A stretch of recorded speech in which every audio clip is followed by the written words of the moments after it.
सबको नमस्ते। ऋग्वेद के ही एक मंत्र का पाठ करके फिर आगे बढ़ते हैं।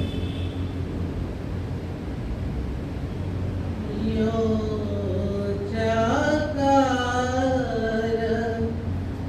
तम विचार कामयन्ते। यो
जाग गए फिर सोना कैसा, जाग गए फिर सोना कैसा। यो जागार तमय ऋचा कामयन्ते। जाग गए फिर सोना कैसा। सबको बधाई देते हुए पंडित जी ने बहुत सुंदर वेद पाठ किया। ऋग्वेद का हम सब ने मिलकर शतक का यज्ञ संपन्न किया। भाग्यशाली हैं हम कि हमें उस ईश्वर की वाणी और उनके मंत्रों का यज्ञ में आहुति देने का सौभाग्य प्राप्त हुआ। वेद जैसा कि सब जानते हैं हम अपौरुषेय है, मनुष्यकृत नहीं है। वेद मनुष्य के द्वारा लिखे हुए नहीं है। ये ईश्वर की वाणी, ईश्वर का दिया हुआ ज्ञान जो पहले 4 ऋषियों को अग्नि, वायु, आदित्य और अंगिरा, और ऋग्वेद अग्नि ऋषि को उन्होंने लिखा। इस वेद में जस्ट थोड़ी सी इंफॉर्मेशन की हमें पता हो कि इस वेद में क्या है, कितने मंडल हैं। ये सबसे बड़ा वेद है और सबसे प्रथम वेद है। इसमें 10 मंडल हैं और इसकी मंत्र संख्या कुछ जगह पर अलग अलग लिखी हुई है, परंतु रिसेंटली अभी आचार्य आशीष जी ने ये करेक्ट लिखकर भेजा था।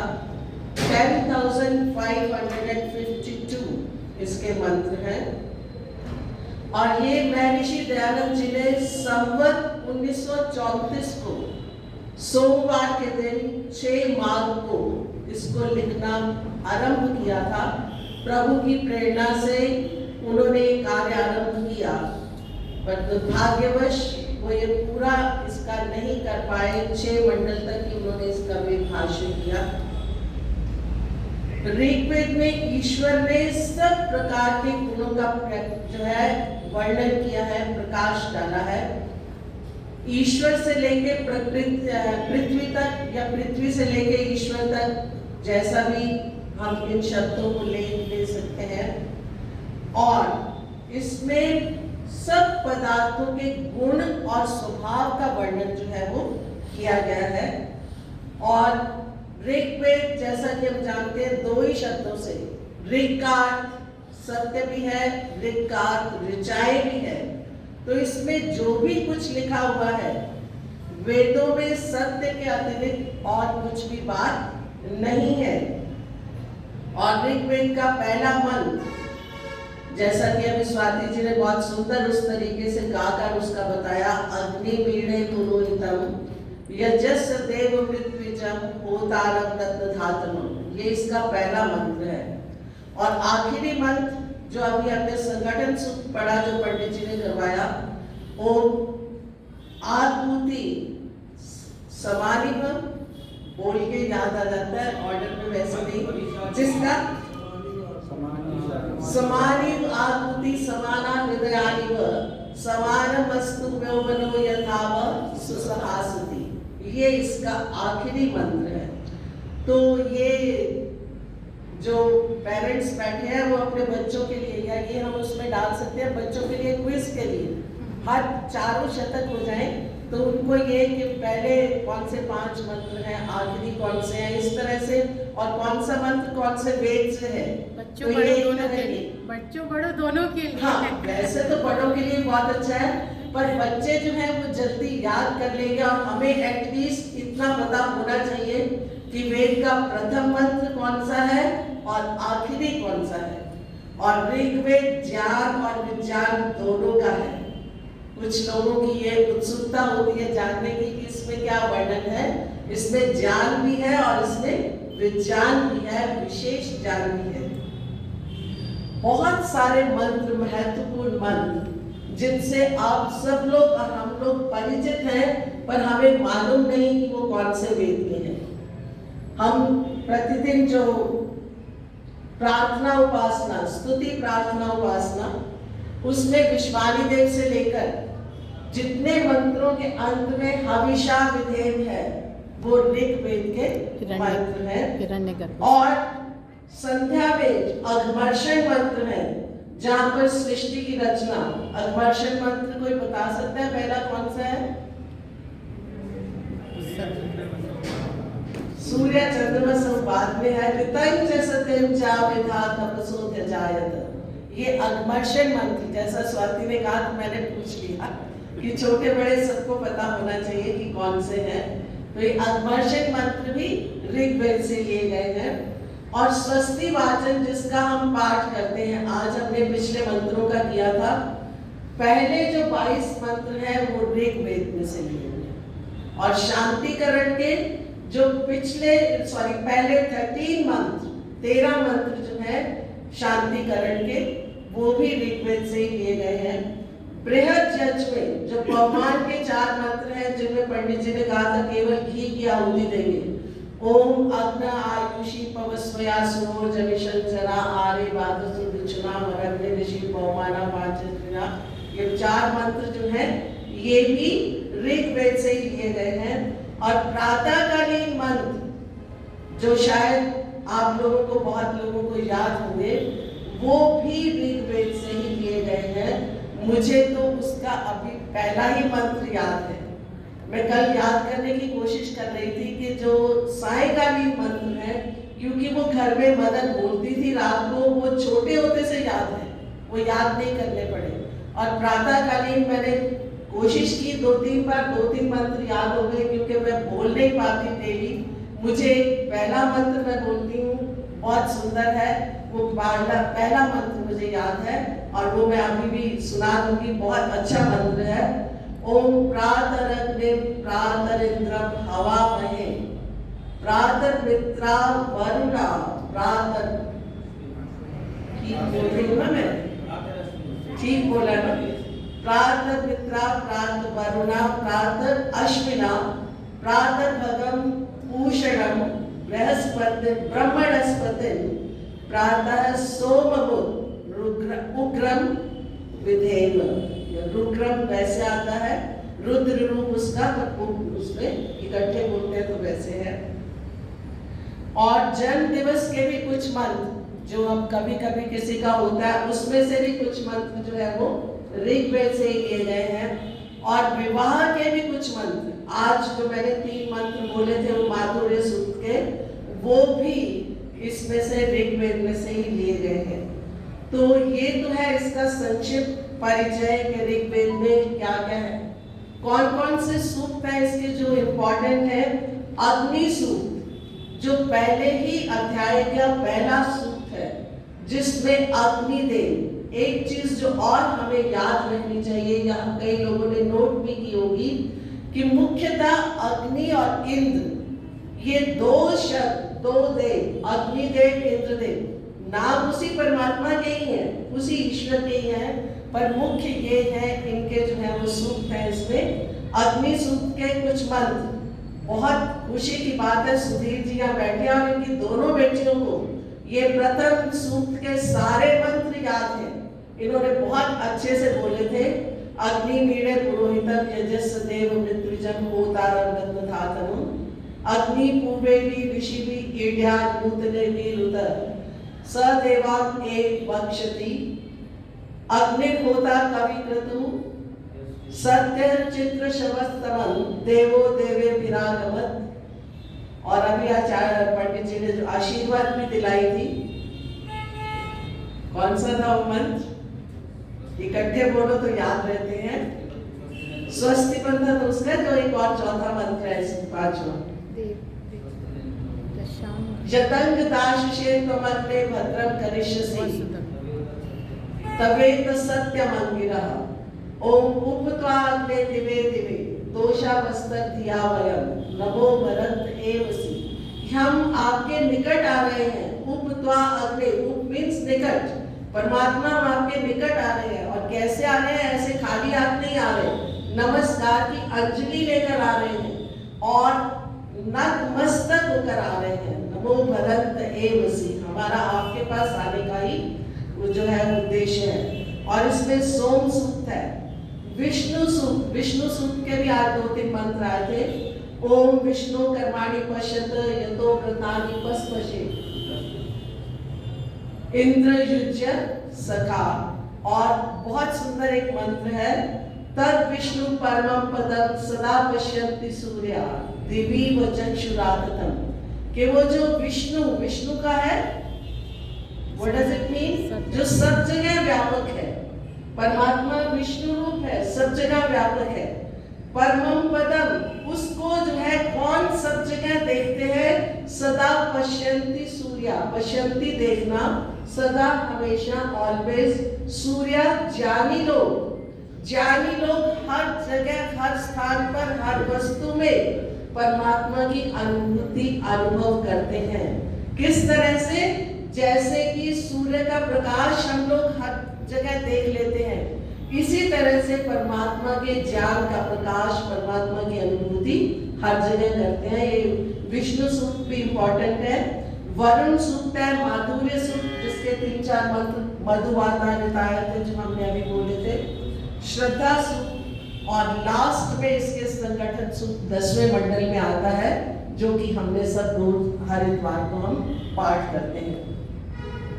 जो मैंने मंत्र बोला योजाला, बहुत सुंदर मंत्र है ध्यान के लिए। ये 5वें मंडल का मंत्र है, ध्यान करने के लिए बहुत अच्छा है। कि जो इस अविद्या रूपी निद्रा से जागना शुरू कर देते हैं। सबसे बड़ी अविद्या कौन सी है, हम लोग अपने आप को शरीर मानते हैं। हम भूल जाते हैं कि ये शरीर केवल हमारा रहने का स्थान है। जैसे हम लोग घरों में रहते हैं, जैसे हम लोग यहाँ बैठे हैं, ठीक ऐसे ही आत्मा हमारे शरीर में है। और हम सब कौन है, आत्माएं हैं। और आत्मा का फिर कभी विवरण करेंगे, बहुत सुंदर है ये मंत्र भी और इसकी व्याख्या भी। आज जो मैंने छोटा सा एक किया, 5 शब्दों की एक छोटी सी सूक्ति है, बहुत सुंदर लगा मुझे। ये अग्ने नेरयन्ति ते वृथा, अग्ने ज्ञानी लोग, नेरयन्ति न इरयन्ति, जो भयभीत नहीं होते, जो डरते नहीं, जो कांपते नहीं, वो कौन है, वो वृद्ध लोग हैं। वृद्ध का अर्थ यहाँ पर आयु वृद्ध ही नहीं है, वृद्ध का अर्थ है ज्ञान वृद्ध, वृद्ध का अर्थ है अनुभव वृद्ध। तो इन अनुभव वृद्ध और ज्ञान वृद्ध लोगों की विशेषता क्या बताई कि वो भयभीत नहीं होते। वृद्धों का पहला लक्षण जो वेद बताता है कि वो भयभीत नहीं होते। अथर्वा भयभीत का एक पर्यायवाची शब्द है। मीन्स बिना, थर्वा कांपना, जो कांपते नहीं है, जो डरते नहीं है। कांपता कौन है, डरता कौन है, जो भयभीत होता है। तो वेद कहता है कि जो अनुभवशील व्यक्ति हैं, जो ज्ञानशील व्यक्ति हैं, जो जिन्होंने कुछ अपनी विवेक प्राप्त किया है, वो लोग डरते कांपते नहीं है। और जिस मनुष्य में धैर्य, साहस और विवेक का समन्वय है, उचित रूप से ये तीनों गुण हैं, वो व्यक्ति कभी कांपता नहीं है, कभी भयभीत नहीं होता। और जिसमें इन गुणों का अभाव है, उसके विपरीत वो भयभीत रहता है, वो कांपता रहता है, वो डरता रहता है। धैर्य ही है जो कठिन से कठिन कठिनाइयों में और आपदाओं में हंसते खेलते समुस्कान उसका सामना कर लेता है। विकट से विकट परिस्थितियों में, वायु विरोध में, विघ्न बाधाओं को वो आसानी से झेल जाता है, सहन कर जाता है। और धैर्य ही है जो प्रतीक्षा सिखाता है, धैर्य ही है जो साधना सिखाता है, और धैर्य ही है जो विपरीत परिस्थितियों को विजय में बदल देता है। और दूसरा साहस, साहसी व्यक्ति महान से महान कार्य करता है।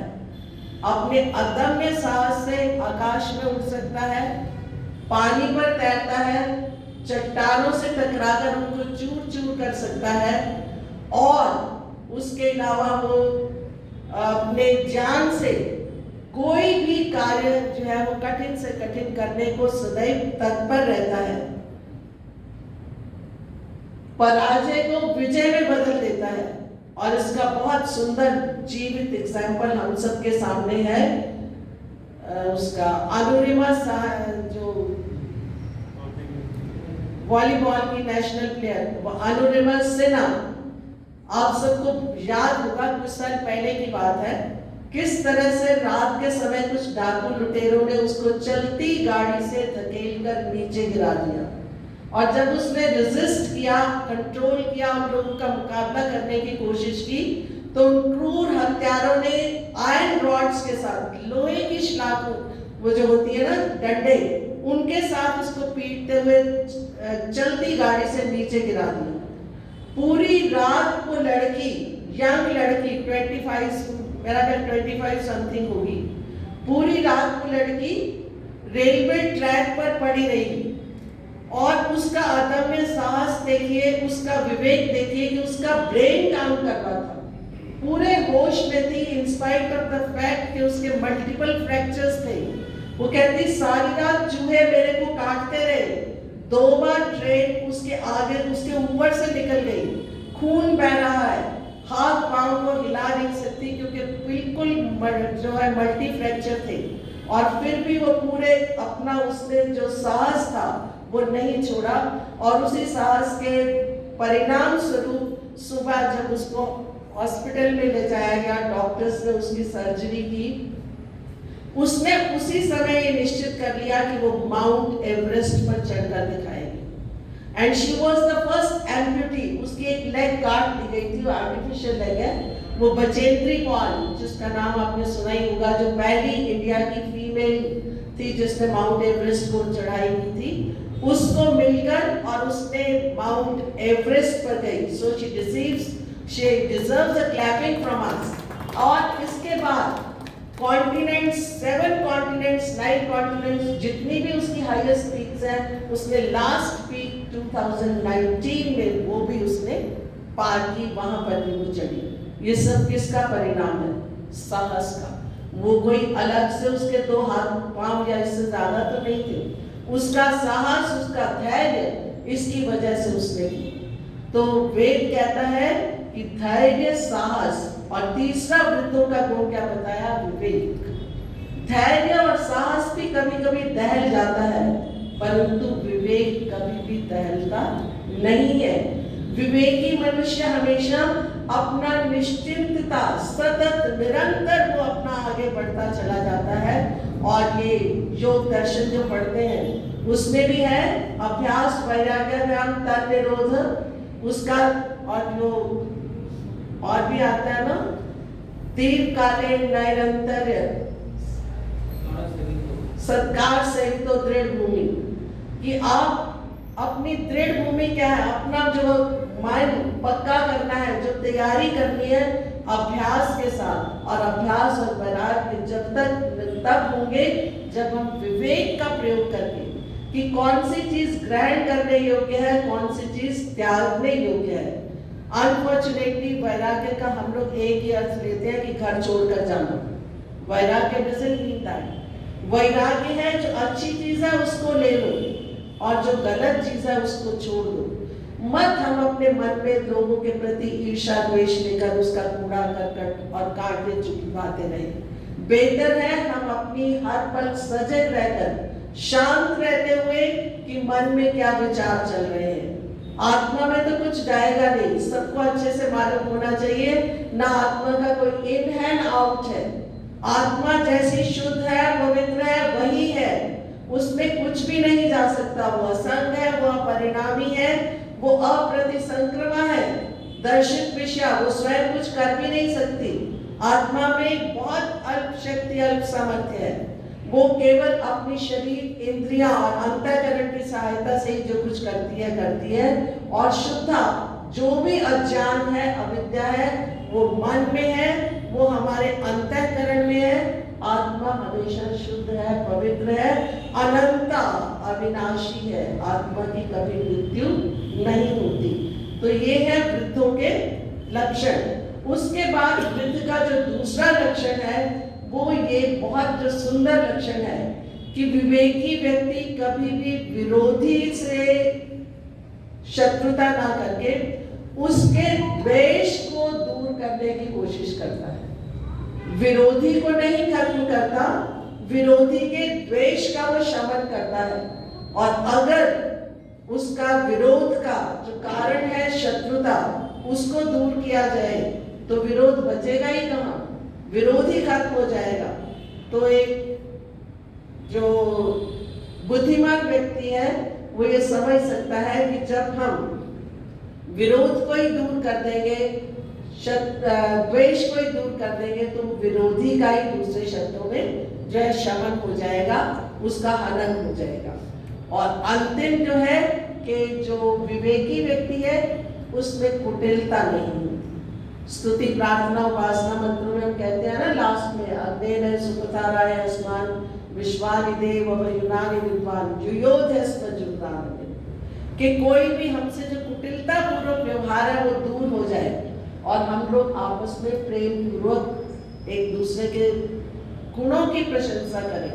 तो जो विवेकी व्यक्ति है, जो वृद्ध व्यक्ति है, उसमें कोई कुटिलता नहीं होती। वो बहुत सरल, विनम्र, ऋजुता, पवित्रता, ये गुण उसमें होते हैं। तो ये 5 शब्दों में इतना सुंदर ज्ञान, इतना सुंदर अर्थ इसमें बताया गया है। इन सब से हमें प्रेरणा क्या लेनी है कि हम केवल सुनकर बात को खत्म ना करें। कोई मनुष्य कहाँ से जाना जाता है? अपने व्यवहार से। और व्यवहार किस पर आधारित है? ज्ञान पर।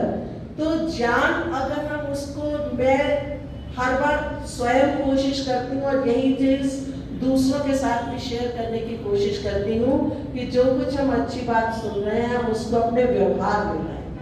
अदरवाइज ये सूचनाएं हैं जो हम इकट्ठी कर रहे हैं, जैसे मीडिया वाले कर रहे हैं वैसे हम कर रहे हैं। फर्क सिर्फ इतना है कि हम वैदिक सूचनाएं दे रहे हैं, वो दूसरी दे रहे हैं। तो सूचनाओं का जब तक हम लाभ नहीं उठाते, उन पर हम अनुकरण नहीं करते, हम लाभान्वित नहीं होंगे। पुनः सबको प्रेरणा देती हुई भगवान से यही प्रार्थना करती हूँ कि हम सब इन गुणों को क्रियात्मक रूप में ले आए और अपने जीवन को आगे बढ़ाए। इन्हीं शब्दों के साथ सबका धन्यवाद करते हुए और सबको अगले सप्ताह यजुर्वेद के शतक यज्ञ की निमंत्रण देते हुए, प्रार्थना करते हुए कि और अधिक अपने दोस्तों, मित्रों और परिवारजनों को लेकर आए ताकि अच्छे तरीके से हम इस श्रावणी पर्व को मना सके। ओम।